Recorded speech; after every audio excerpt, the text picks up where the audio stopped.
नवरात्र में 9 अंक का विशेष महत्व है। महिषासुर और देवी दुर्गा का युद्ध पूरे 9 दिनों तक चला था और 10वें दिन महिषासुर का वध हुआ। इसलिए नवरात्रि के 9 दिनों में देवी दुर्गा के 9 स्वरूपों की पूजा की जाती है। आइए पंडित आचार्य मनोहर शास्त्री से सुनते हैं नवरात्र का धार्मिक महत्व। जय माता दी। बोले जगदम्बे महारानी की जय। प्रिय श्रद्धालुगण, माँ विंध्यवासिनी राजराजेश्वरी माँ जगदम्बे के चरणों में कोटि कोटि प्रणाम करता हूँ। मैं मनोहर शास्त्री, राधा कृष्ण मंदिर बरखेड़ी भोपाल। ये वो स्थान है, पवित्र स्थान, सिद्ध स्थान। यहाँ जो भी आता है माँ जगदम्बे की कृपा से उसकी समस्त कामनाएं सिद्ध होती हैं। कई भक्तों ने ऐसा बताया है। और बंधुओं, आज अपन बात कर रहे हैं माँ कात्यायनी का पूजन किस प्रकार से होता है और माँ कात्यायनी नाम इनका क्यों पड़ा। तो बंधुओं, देवी पुराण के अंदर बतलाया है कि एक कात्यायन करके एक ऋषि थे। उन्होंने अपने संतान की इच्छा से आराधना की और उन्होंने ऐसी आराधना की थी कि हे माँ, मुझे ऐसी दिव्य शक्ति, दिव्य पुत्री की आवश्यकता है। मुझे पुत्री रूप में ऐसी दिव्य शक्ति चाहिए जिसका नाम 3 लोक में स्थिर हो। तो बंधुओं, वो कात्यायन ऋषि पर प्रसन्न होकर के पुत्री के रूप में माँ कात्यायनी ने जो है अवतार लिया, जन्म लिया, वहाँ पर प्रकट हुई और इसके पश्चात माँ कात्यायनी नाम से जो है जाना जाता है उनका नाम। तो बंधुओं, जो राम अवतार में जिन्होंने बड़े बड़े संत महात्माओं ने अथाह तपस्या की थी, वो कुछ ऋषि तो ऐसे थे, भगवान का प्रादुर्भाव होने के बाद वनवास हो गया, राज हो गया और पुनः अपने धाम परमात्मा चले जाते हैं। इसके बाद भी कुछ ऋषि ऐसे थे कि जो है इसके बाद भी भगवान की तपस्या करते रहे, जो भगवान को देख नहीं पाए थे। उनकी ये अभिलाषा थी कि हम जो है आपको पति के रूप में ग्रहण करना चाहते हैं। तो भगवान ने सभी को आशीर्वाद दिया था, बोला था, क्या बोला था? शेष कवि जो लखन थे, होंगे अब बलराम।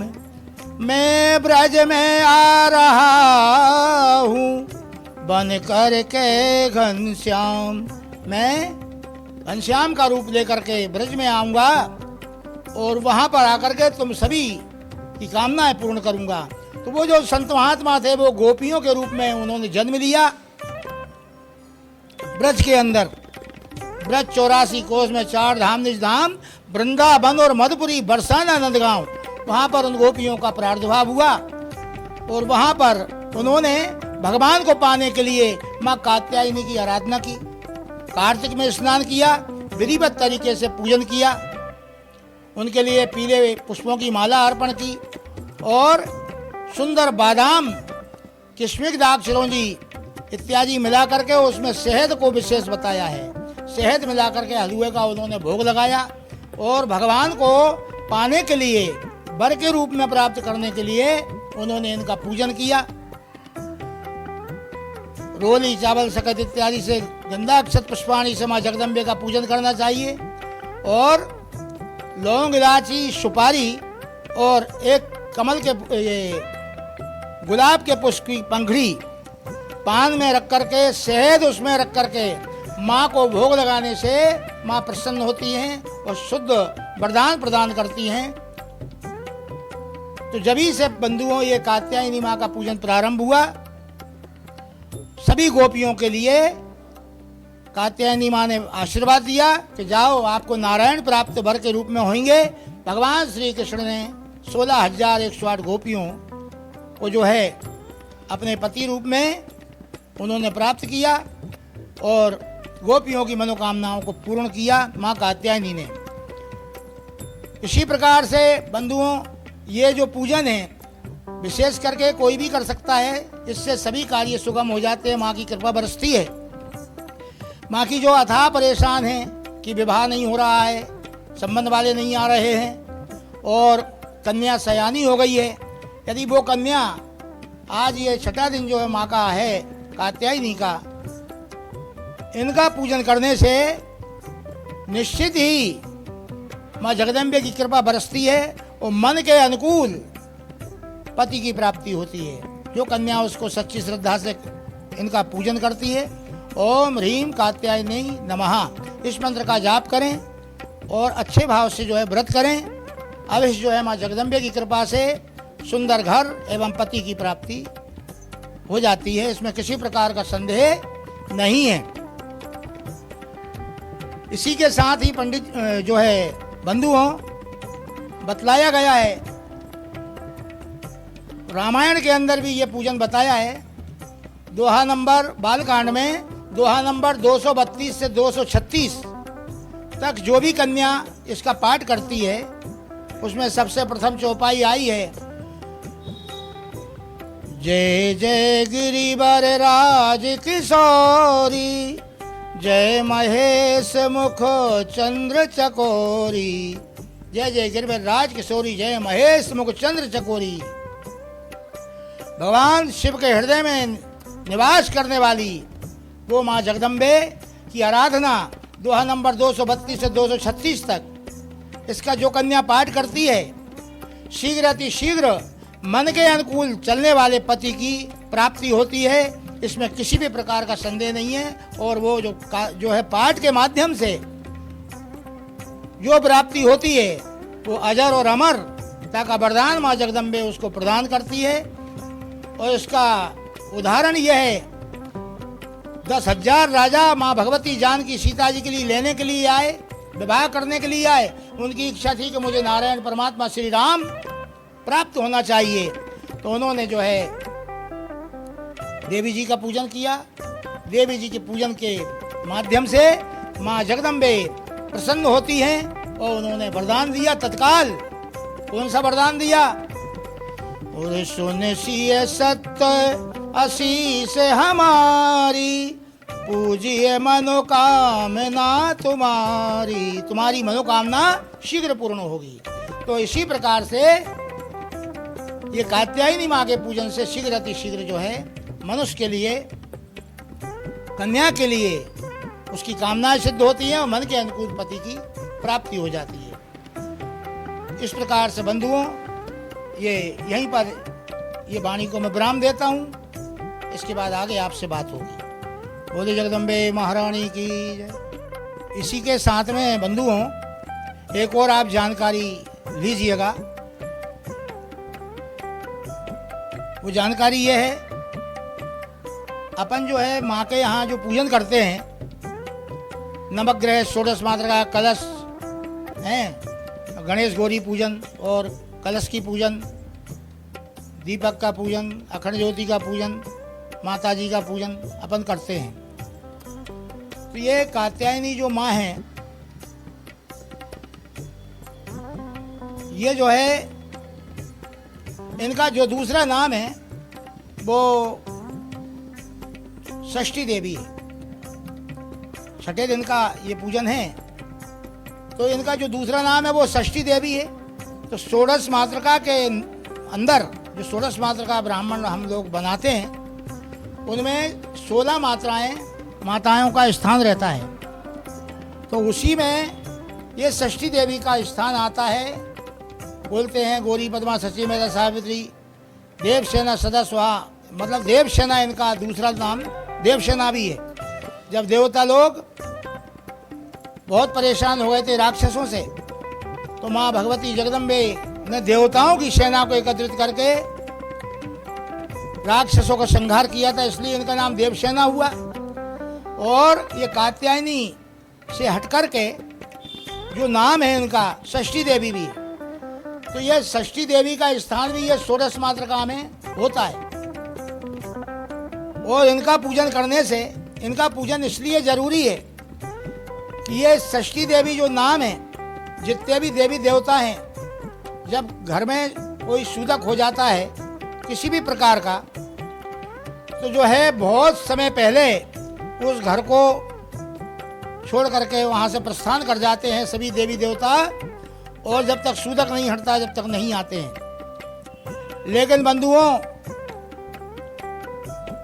सभी देवताओं में, देवियों में, 33 करोड़ देवी देवताओं में एक ही देवी ऐसी है जिसको षष्ठी देवी कहते हैं। यही देवी एक ऐसी है जिसके द्वारा जो मानव समाज पूरी धरती पर जो भी व्यवस्थाएं आप देख रहे हैं, ये मां षष्ठी देवी की कृपा का प्रसाद है। अब वो कैसे है? वो इसलिए है, षष्ठी देवी का, ये सभी देवताओं का अलग अलग कार्य है। वो भी भगवती माँ जगदम्बे ने ही सबको प्रदान की है ये व्यवस्थाएं। तुमको संहार करना, तुमको पालन करना है, तुमको ये करना है, तुमको रक्षा करना है, ये सब जो है माँ ने ही सबको आशीर्वाद दिया है, सबको विभाग दिए हैं अलग अलग। उन्हीं का जो रूप है देवसेना षष्ठी देवी, एक कात्यायनी नाम, दूसरा देवसेना, तीसरा षष्ठी देवी। तो ये षष्ठी देवी का जो है उन्होंने एक कार्य दिया उनको कि तुम जो है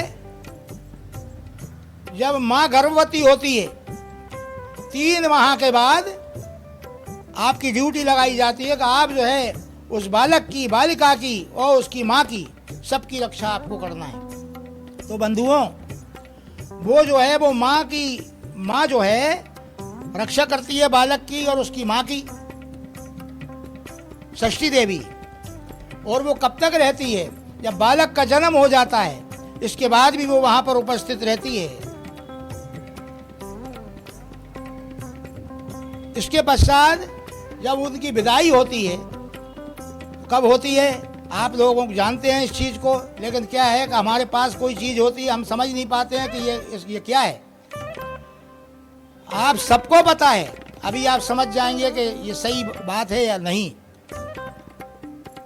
जब बालक का जन्म हो जाता है तो आप जो है बोलते हैं कि आज जो है हमें कथा पूजन भी करना है, और जो है आज जो है हमारे यहाँ बालक की छठी है, वो भगवान कृष्ण का जो जन्म उत्सव मनाते हैं। उसके कुछ दिन बाद जो है छठी देवी का पूजन होता है, वो यही षष्ठी देवी है, इन्हीं का पूजन उसमें होता है।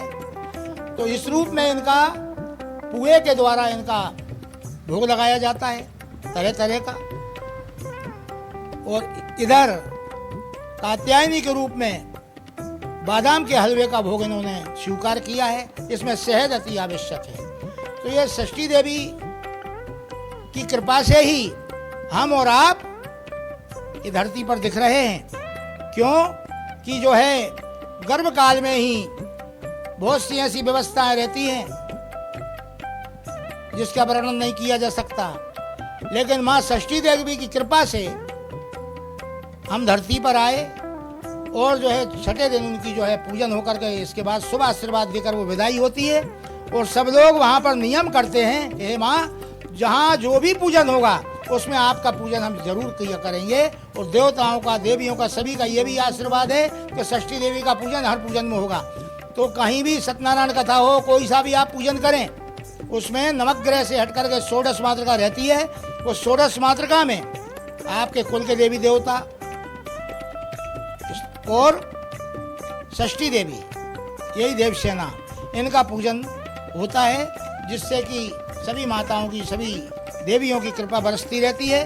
और नवग्रह का पूजन करने से वो इसलिए किया जाता है कि विवाह में, शादी में किसी भी प्रकार की कोई दिक्कत होती है तो पूजन करने से सभी ग्रह अनुकूल हो जाते हैं और हमारा कार्य सुगम हो जाता है। तो बंधुओं, ये षष्ठी देवी की कथा इसी प्रकार से जो है पढ़ने में आई थी, तो ये आपको बताया गया।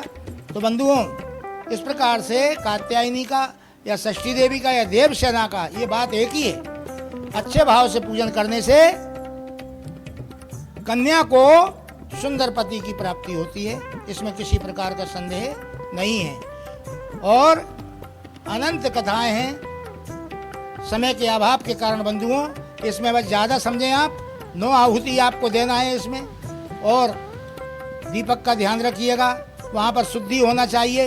रात्रि सुबह की माला शाम से पहले उसको हटाइए, और रात्रि में माला नहीं चढ़ाना चाहिए। यदि आप चढ़ाते हैं तो शयन कराते समय वो माला को, पुष्पों को एक तरफ करना चाहिए, क्योंकि दूसरे दिन जो पुष्प हम जब चढ़ाते हैं एक दिन पहले, वो दूसरे दिन यदि हम उसको देख लेते हैं तो पूर्व का किया हुआ कृत्य या पूजन वो जो है बराबर हो जाता है, यानी नष्ट हो जाता है। इसलिए इस चीज़ का ध्यान रखते हुए और एक समय बनाइएगा। पूजन कम करिए, लेकिन समय से उसको करिए, सच्चे भाव से करिए। अवश्य वह जगदम्बे आपकी कामनाएं पूर्ण करेंगी। और कभी आपको योग बने तो यहाँ भी आप आइए। आपको मैं बता रहा हूँ, ये विंध्यवासिनी मंदिर है, राधा कृष्ण मंदिर के नाम से जो है जाना जाता है और पूरे भोपाल में नाम है। यहाँ पर सभी लोगों का आना जाना है भगवती की कृपा से, और यहाँ पर सभी कार्य सिद्ध होते हैं। इस प्रकार से अपनी वाणी को विराम देता हूँ। जिस सज्जन की इच्छा हो आकर के दर्शन कर सकते हैं। बोली जगदम्बे महारानी की जय। न फेक न लेट, देखते रहिए पीपल्स अपडेट।